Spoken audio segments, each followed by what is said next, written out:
Let's be honest, this is probably not the best era to start making friends. Why is that? Well, because not all of us are online creatures. Not all of us rely on phones to make connections, and some of us don't even prefer that. So we are put in a situation where the online world is probably the best way to make friends, and everybody is moving towards that. But if you're not, then what do?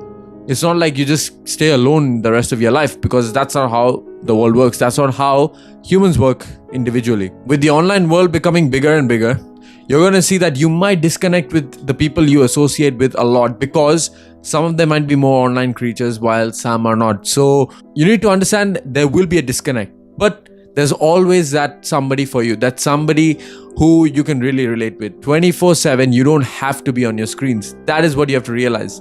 While everybody is feeding you the idea of texting and calling being the next thing, that you have to be doing that, there are other ways to find friends. And that is what this video is about. I have been in the situation that you have been. I've been in the situation where I don't want to text people much. I don't want to call. But we all still need friends. So how do you find them? Well, that's what this video is going to be about. Well, you want some advice? I'll be honest. If you want a friend and you don't have any friends right now, the one thing you do not want to be doing is go chasing after them. Being desperate for a friend is probably going to end you up with 0 friends. So if you don't want to be in that situation, then what do?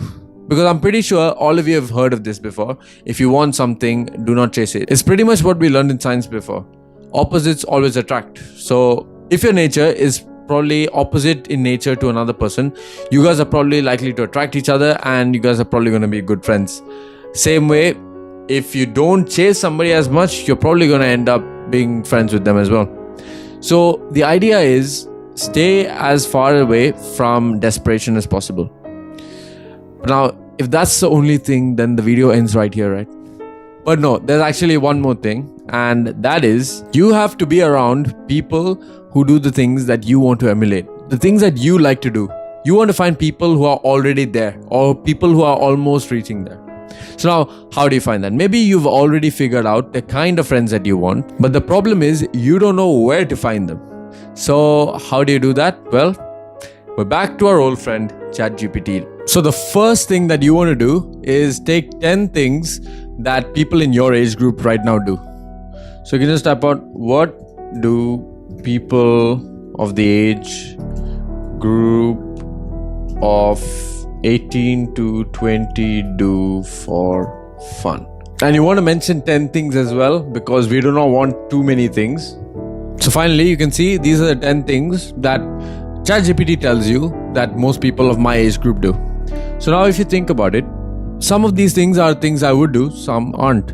Like now travel, maybe not. Sometimes I do that, but then we all have our own hobbies. So photography, drawing, painting, writing. Now all these 10 things are there. But now this is what typically your age group does, right? On an average.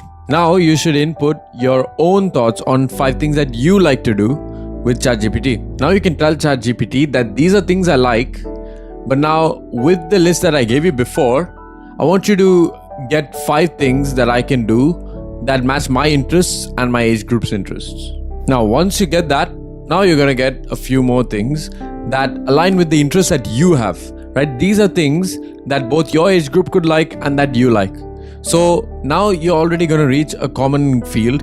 Now you can see what are things that you can participate in. What can you actually start taking action with? Now, if I look here, joining a football league or football club, yeah, that would actually appeal to me, because now since I already do like football and other teens and other young adults of my own age would be doing the same thing, we can actually build friends there, because we already have a common interest of football there. So we can either talk about what's happening in real life about football, or even just playing football casually. That's a total positive, because it helps me not only with my health and all that, but also with building friends. Now, creating and sharing videos. Now I can collaborate with other friends. I can create casual videos with friends as well, which is also adding to that experience and building new bonds. And obviously I can go bowling nights with my friends and movie nights with my friends. So there are already things here that I see I could actually do to make more friends and keep the friends that I already have who also enjoy the same things. So the point is that you can find these things very easily. It doesn't actually require a lot of effort to find what is your interest and what can you actually start pursuing, so that you can not only build new friends, but even the friends that you have, how can you solidify your bonds with them? And once you're done with these 5 activities, once you have these 5 activities, then I want you to prioritize each of these activities in the order that you feel works the best for you. For this, you have to consider 2 factors. So number 1, how likely are your future friends to enjoy these activities? And number 2, how likely are you to enjoy these activities? So considering these 2 factors, do a rating system of your own and try to rank each of these activities in the order that you want to try them, and the ones that you're likely to engage with first. And then you go to the second one, and the third one, and the fourth one, and the fifth one. And then you have to try each of these. But now that seems like a lot, right? Because 5 activities at once just seems like way too much for you to try. And guess what? If you're going to wait till doing all this another day, nothing's going to happen. Because let's be honest, everything happens within a few seconds. Most of the big decisions you make, usually there's a click that comes to you that I want to do it right now, I'm going to do it right now. So that is why I want you guys to do this one thing right now. And go and sign up for one of the clubs relating to the top activity on your list right now. I mean right now. Pause it right now and go and do it right now. Because if you don't do it now, I'll be honest, 99% of you will not even pursue it after this. By the time this video is over, you would have already forgotten, or you would have been like, okay, maybe I made that decision before. You know, what's happened has happened. I'll see you another day. If I do feel that I need to do it again, I will come back and do it again.